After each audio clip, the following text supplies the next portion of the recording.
Anyway, just we're really happy to be here.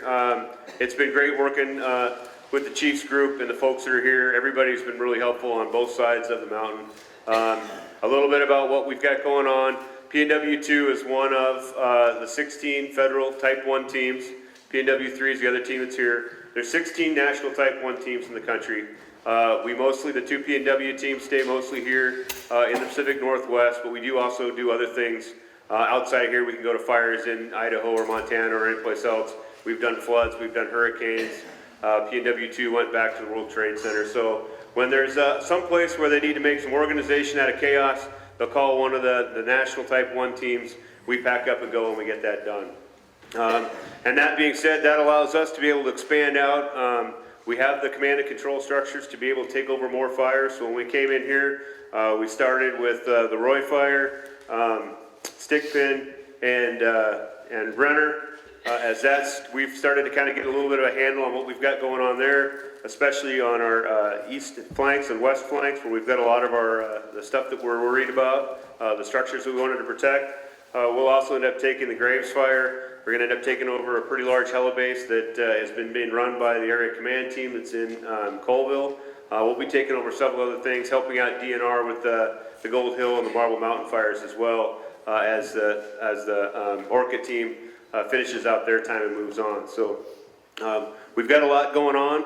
We're spread out a lot of places. Chris would have liked to have been here tonight, but Chris went to the memorial service today for the firefighters over there. We were in Chelan when that accident happened. We started on the Wolverine fire a couple weeks ago now, but we spent 20 days over in Chelan chasing fire out of the city of Chelan.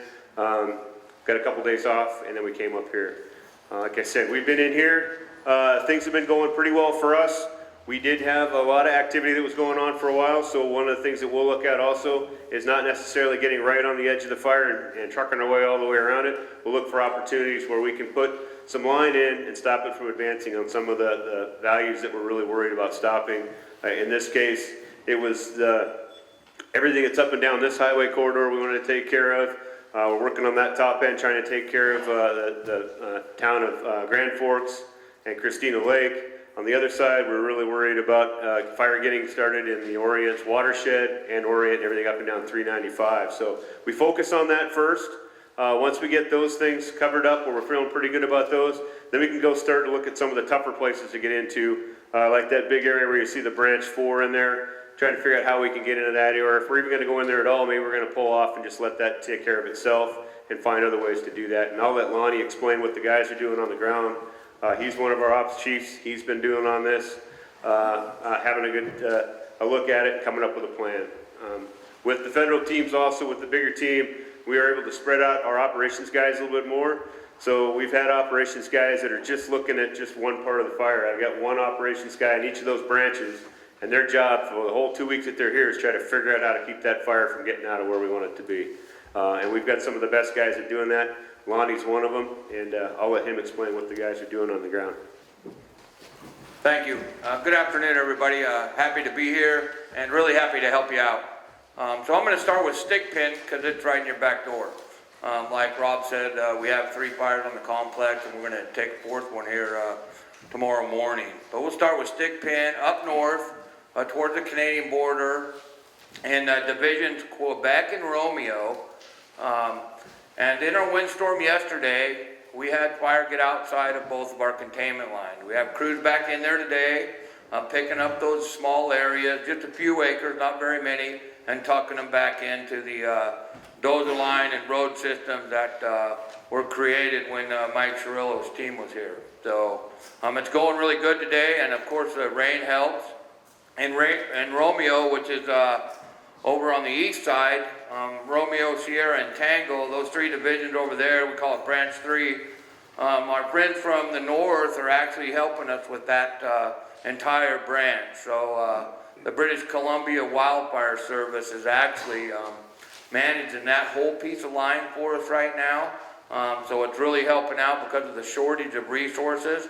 But it's been a regular battle in there on a daily basis trying to keep that piece of fire in. So whether it be the weather or the topography or what have you, the fuel's on the ground, we continue to have to pick up little spot fires and little pieces that are outside of our line every day, but we are still keeping it tight and going as direct as we can. Some of that stuff yesterday is what elevated the evacuation level to a 2 over there in Orient up to the Canadian border. So we hit some of our management action points over there, so that's why we raised it to that level. And we'll keep it there until we have that good and secured. Don't plan on raising it to the next level anytime soon. We do have another management action point out there a little closer to 395, but it's a ways out, so I don't think folks are going to have to worry about that too much right now with the rain. I'll come back down over to Branch 1 below Quebec and down in Division Mike, which is in that Boulder Creek area where it comes over on this side, the Curlew and the Aeneas Creek area. And it's going really well in there. Crews are in there mopping up. We have a couple of little unburned islands that we're doing some burnout in as we can, based on weather. Again, you know, the winds have to be just right for us to close some of those gaps. You touched it. So there was a map up there a minute ago. There we go. But anyhow, Division Mike's going really well, and then Juliet, which is down here up the St. Peter drainage, right here behind town, and around the corner down into the South Fork of Boulder Creek. So in the Division Juliet, we had some stuff get out in there too, and we're looking at some other opportunities than some of the original line that was put in. We think it's a better place for line.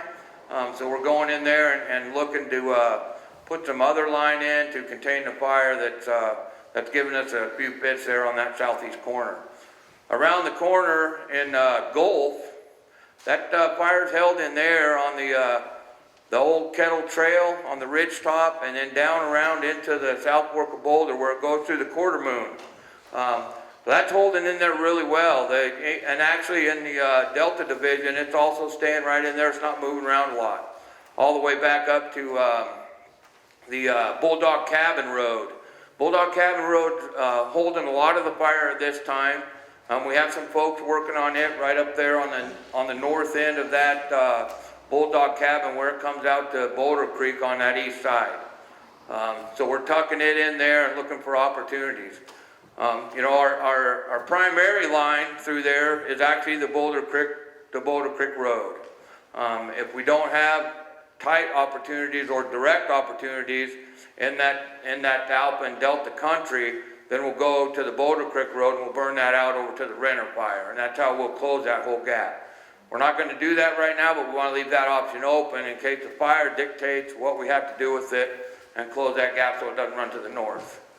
I'll move on down to the Renner fire now, over on the 395 side.